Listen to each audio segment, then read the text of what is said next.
forces behaves as if it is, means they are like aliens from another country, Means they came into these villages, they went into house after house, broke down furniture, utensils, looted houses, and specific type of things. For example, they specifically targeted the village wells and poisoned them. Means you wouldn't believe that a state's own paramilitary forces can do it. Means because this area is an arid area, there's very few water sources. These wells are based on what the life revolves around. They actually went and put things like pesticide and all into the wells, such that they become unusable. I've met a woman in the village tells me that I don't know if I'm hiding a Maoist in my cupboard, because the first thing which the police does when they come to my house is to go and break down the cupboard, and loot whatever is there, maybe a few like pounds of rice or some lentil which is there. Indiscriminate arrests. I mean, over a period of 3 months, I think I have heard like 2,500 people were just arrested, and all charged with things like waging war against the state. I mean, this included people like 60-year-old grandmothers, they were arrested for waging war against the state. I have seen this because I have stayed in their houses previously. So this was the type of thing which was unleashed, and what happened was that now the CPIM, the ruling party, their armed cadre, this Harmas, they started working together with this paramilitary forces. The paramilitary forces, they wouldn't go anywhere except from the main highways. They wouldn't go into the villages because they were scared that they would be ambushed. They were shown their way by the CPIM, the local members and supporters, and many of them had actually fled from their villages previously.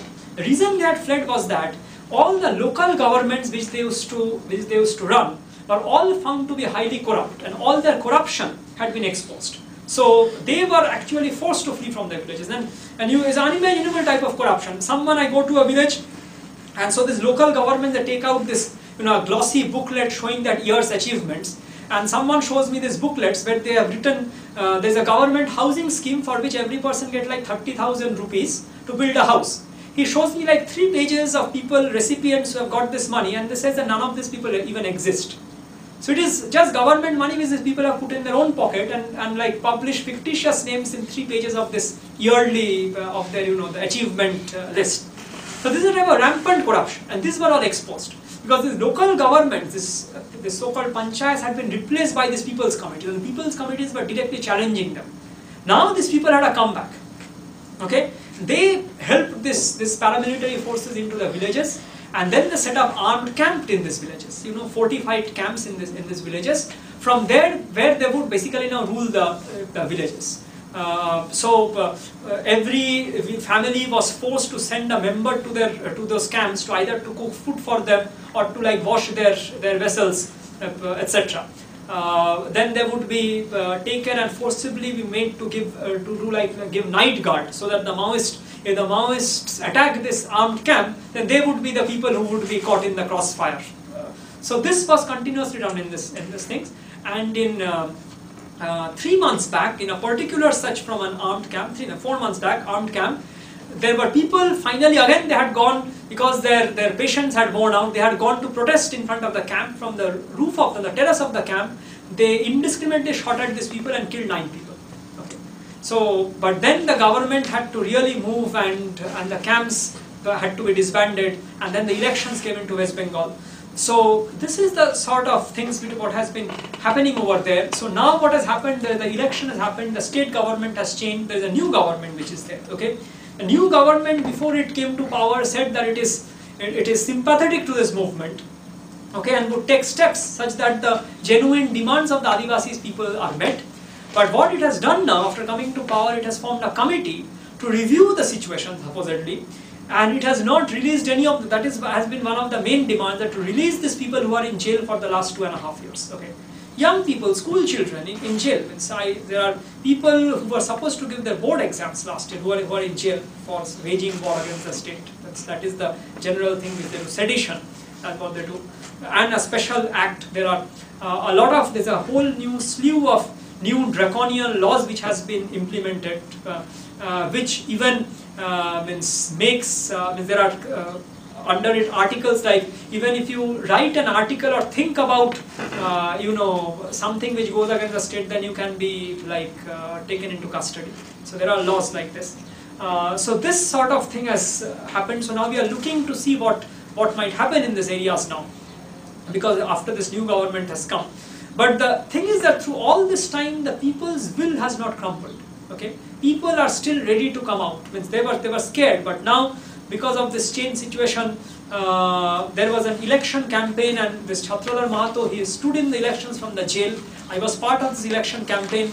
I saw that people were very enthusiastic, although it didn't win the election, because the organization is completely broken down. Means there is no way to convert that support into votes actually, which requires a certain type of machinery which is not there. But the enthusiasm of the people is still there, so they are still ready to come out when the time comes. And what is happening is, all throughout India, people are ready to come out now. Means wherever there are these struggles, people are now telling that we will make it a second Lalgarh. Means this is the actual slogans which people are telling. We will make a second Nandigram. And people are taking new forms. So there is a whole spectrum, as Arundhati Roy says, there is a whole spectrum of resistance, starting from completely, legal forms like petitions and deputations, to completely armed resistance by the Maoists, for example. So this is an entire spectrum of people's movement which is going on in India. And one such movement, as I said, is happening at this moment in the state called Orissa, where this POSCO is trying to take over like 4,000 hectares of land to set up this steel plant, and they are going to get a whole iron ore mine for free basically. Means they are going to make like 3,000% profit just by selling that iron ore over there. And this is an area which is very fertile, which has this thriving economy based on this betel nut, vines. This is one of those things. But I was there just before I came over here, and now the state has tried to go in and again with this police which you see over there and break down this vines. Or this is one of those demolished betel nut vines, which now the people have resisted again. Means these pictures are now becoming common. So last month, when the police were entering, all the villagers, children, women, they went and lay down on the hot sand for days after days, and then they stopped the police from entering. Again, a novel form of protest, Means people have taken up that this is our land, we will die on it, rather than give it up to this multinational corporation. So there is this multitude of resistances which is happening over here in India. On the other hand, the government is pushing forward with this neoliberal policies. So in the days to come, this will be, I think India will be one of the major sites of the struggle against neoliberalism, which is happening all over the world. You see it here, maybe in Wisconsin to, I don't know, in Latin America to Egypt. And this is a picture of what the struggle is for. This is what they have in mind, these sorts of cities. And the Home Minister of India, he has said that he thinks that by 2020, 60% of India's population has to move to the cities. I don't know what will happen to the rest of the land to be handed over, I guess, to the multinationals. So, and against this, these are these common people who are fighting, women who are at the forefront. So I have seen everywhere they are at the forefront, because they are hit the hardest when this livelihood goes, so they are there. And I hope there will be a sunrise like this. This was a picture I took in this Lalgarh. Some sunrise, a new dawn, where we will be able to have a India free of this neoliberal policies. So I'll end over there. Thank you for your attention.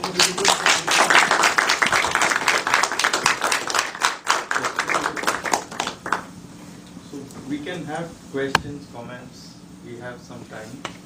So if you have questions, feel free to ask, or if you have a comment to make. There are lots of details which Partho probably couldn't touch upon, and if you have questions about those, I think he will be able to answer. I have a question about the army. They are the army, correct?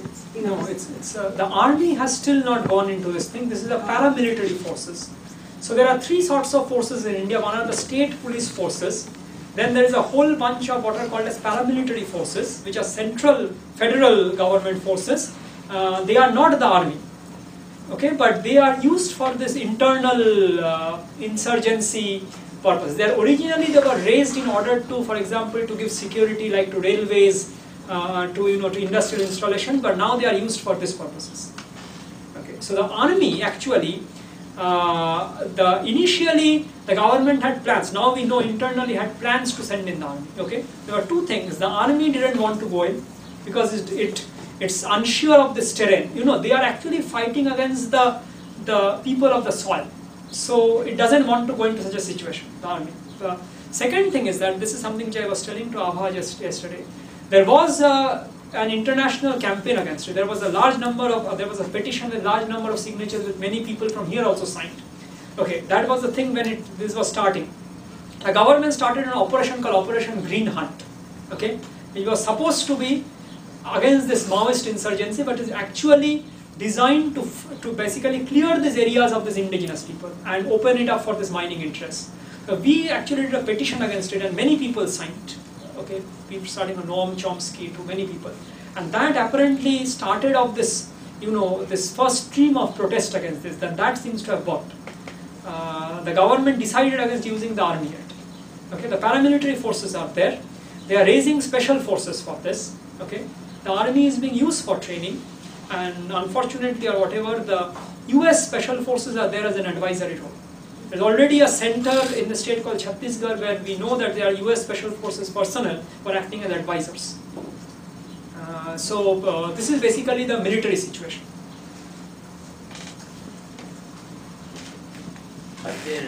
So the recent Supreme Court on judgment said that there were 70,000 SPOs. Right, yeah. So are there SPOs? 6,000 are in Chhattisgarh, so are there in Bengal? Right, yeah, not in Bengal but in Jharkhand and Orissa. So this is again another thing. What is referring to are, these are called as special police officers.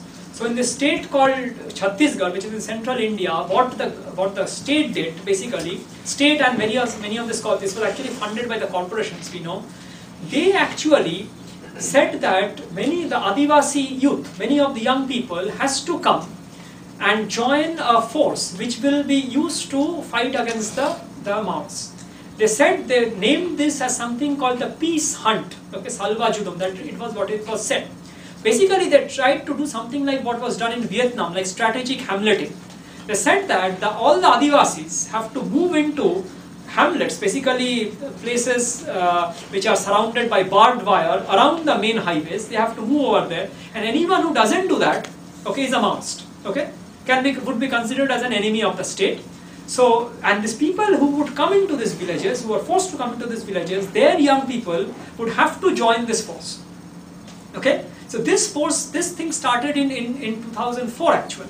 Okay, and then this is attained a peak in this 2008. So these were like basically young, Adivasi youth ranging from age from like 15-16 years who were armed with a gun and then just let loose. Okay, so they went into villages, burned down, raped, did all sorts of mayhem. So this thing was called as a Salvajudum. Okay, a peace hunt apparently, and I think 300,000 people had to flee from their villages, whom you have seen, who actually didn't want to go into this camps, concentration camps as we call them. They fled from the state actually.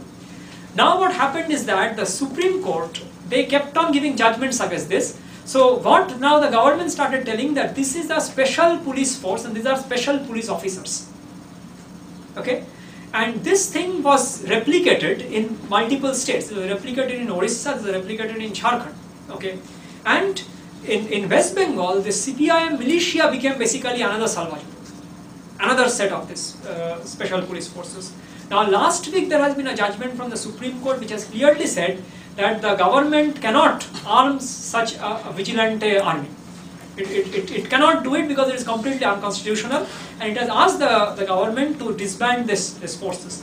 But what I think is that this will reappear under some new avatar with some new name. Already they have changed the name. They were calling it Koya Commandos. Okay, the Koya is the name of a tribe over there. They were calling it, these are commandos from that tribe. This will possibly reappear under some new name. Okay, what it might actually reappear as are possibly security guards of the corporations, because this thing is a new phenomenon which has started. In the Shalmoni, this place where the SEZ was being built, this Jindal place, apparently the West Bengal government is giving like 25 acres of land for setting up a training camp for this Cobra battalion, one of the special forces battalion, and supposedly Jindal is going to build this training camp for them. Same thing is happening in this POSCO region. The POSCO, this company, is supposedly building a camp for 25 platoons of police over there. So now this would be possibly the new way this thing would be handled. You know, the company would now show them as their own security guards, whereas this would be again this vigilant things. This is something what United Fruit did in Guatemala. I guess many of you would know about this sort of phenomena.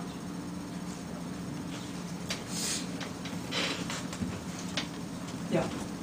You said that the initial leadership of PCFEA some have been killed and some have been arrested. So what is the status now? I mean, is the movement coherent? No, it is not coherent anymore because the leadership is, the surviving leadership is in jail. One of the leaders was released during the elections. He was again rearrested last week for some, again like trumped up charges. So the movement doesn't remain in that form, the PCPA doesn't remain in that form anymore. So what has happened is a number of other groups had formed. Last year, for example, what happened, the paramilitary forces went into a particular village and raped 7 women over there. As a result of that, a new organization was formed called the Nari Ijjat Bachao Committee, the committee for protecting the women's honor. This is like a committee now where the women are organized. This is independent of the PCPA, but these are the same people. Then students who couldn't go into schools because all the paramilitaries came in and they occupied all the schools. So students couldn't go into the schools. Last year, I with some people over there, we filed a PIL, a public interest litigation, as a result of which the Calcutta High Court actually gave a judgment based on which 10 schools were vacated. So during this move, the students formed an organization called Chhatra Samaj, the student community. These are new ways in which the organization is taking place. PCPA doesn't exist anymore because the entire leadership is gone basically. So ever since the new state government came to power, we have been hearing a lot about this new development package that is going to be offered. Very recently, the chief minister was there with a lot of fanfare, etc. Can you tell us a little bit about what the ground reaction to that is, what the Maoists think about that, what the Adivasis think about that? I mean, we probably don't know how it's going to play out in the long run, but can you tell us what the perception is? I have not been there because it has happened since I came over here, but one of the interesting, the most important, the proposal in this package is recruiting special constables from the Adivasi. I guess you heard that. They have said we will recruit 30,000 special constables from the Adivasi youth as a form of providing employment. I mean, this is basically giving an official rubber stamp of another, special police officer type of scenario.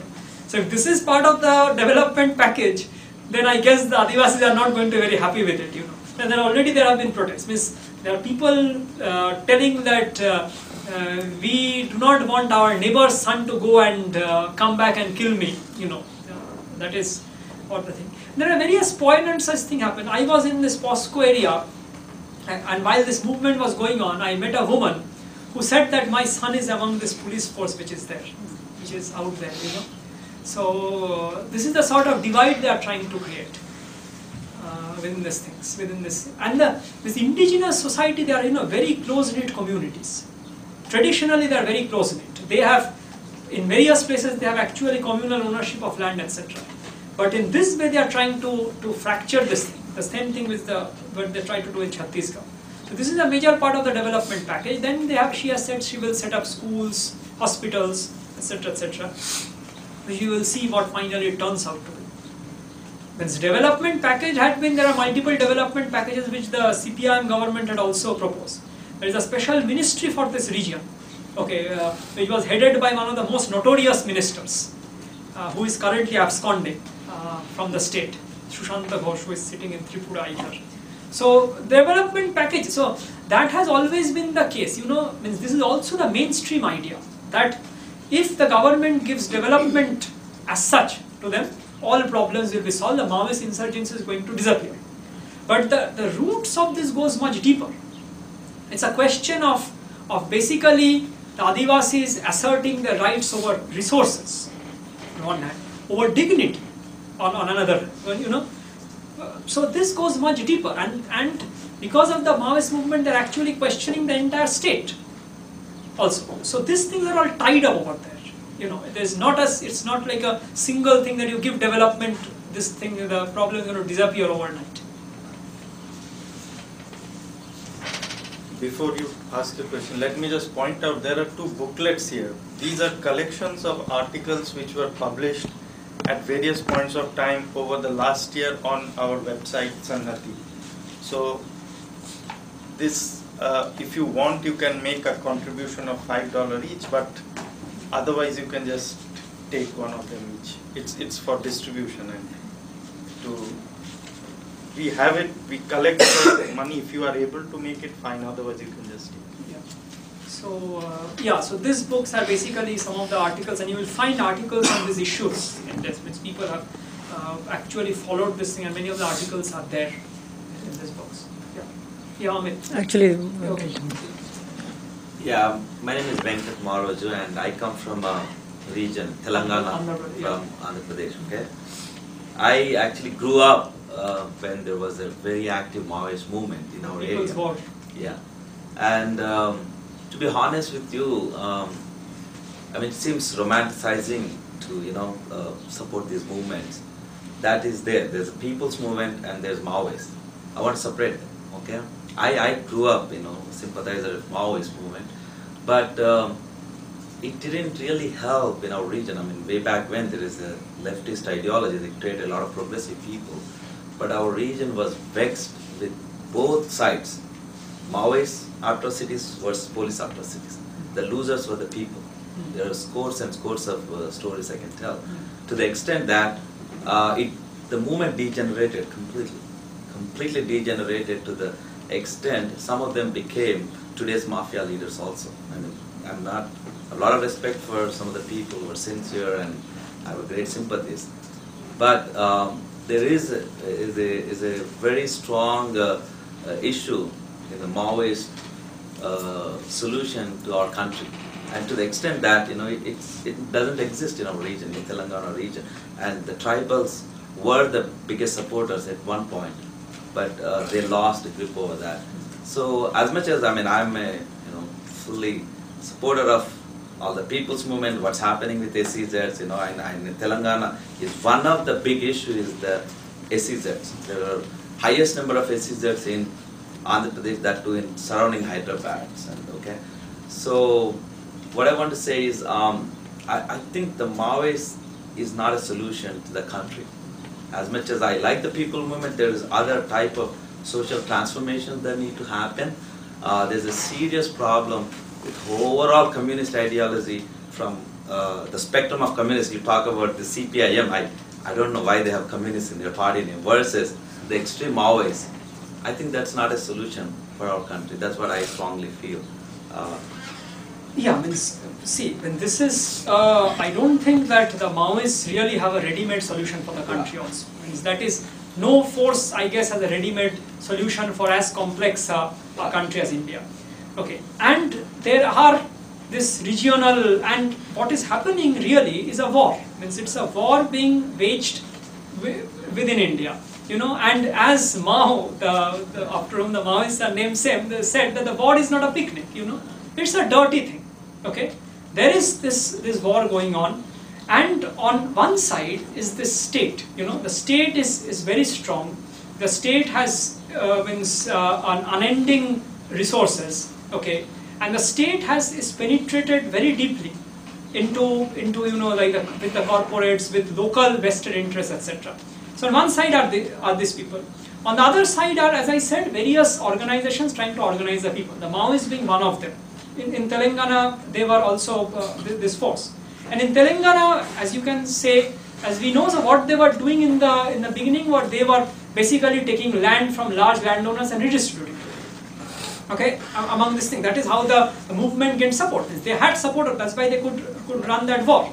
Okay, this movement. Now then, what happens, and that happens in all these other places also, I see, is that as soon as this happens, the state opens up such a brutal atrocities that all the movement which are facing them also get brutalized. So you can, and we can say this about various policies. Means, for example, this POSCO movement, you see there are these children who are lying down on the ground to protest against this. Means some people would say that is inhuman. Why are the children lying down being made to lie down on the ground to protest against or to stop the police? This is a sort of brutalization of the movement. I think that. But we are forced to do it.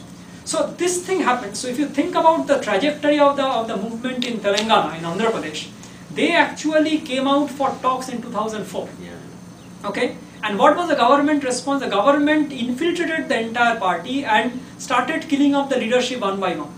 Okay? So this is the actual overground trajectory of the movement. And therefore they responded in kind on the ground by returning, by killing government agents, whom they considered to be government agents, like rich landlords, landowning owners, etc. Same thing happened in West Bengal about that. Here, they actually targeted CPIM supporters and killed CPIM supporters because they identified them as local, signs of the state oppression. So the question is that as soon as the government, see, this movement starts with deputations and road blockades. It is a response of the state which decides if this movement is going to go, as you say, quote unquote, degenerate. That means basically what the path the movement will take, or whether the movement can go along on the same lines. Okay, the Maoists are basically running this somewhat liberated zone in the central part, Chhattisgarh. For now, it's nearly 10 years now. Okay, there in the beginning there must have been atrocities. We know that because they would have gone into villages, maybe they have killed the landlord, etc. But after that, when it is stabilized, it is not there anymore. So when the conflict situation comes and on the ground it is really dirty. Means the thing is that a war is never a happy thing. So, and I think we cannot say there is really some sort like a communist solution which the Maoists can in toto can put on the country. Solutions are emerging from the movement, and we have to acknowledge some of their achievements also. Means I wouldn't support, as I said, these atrocities which they might be doing. But on the other hand, I want to correct that. When you say atrocities, when they killed landlord, nobody had a problem with that.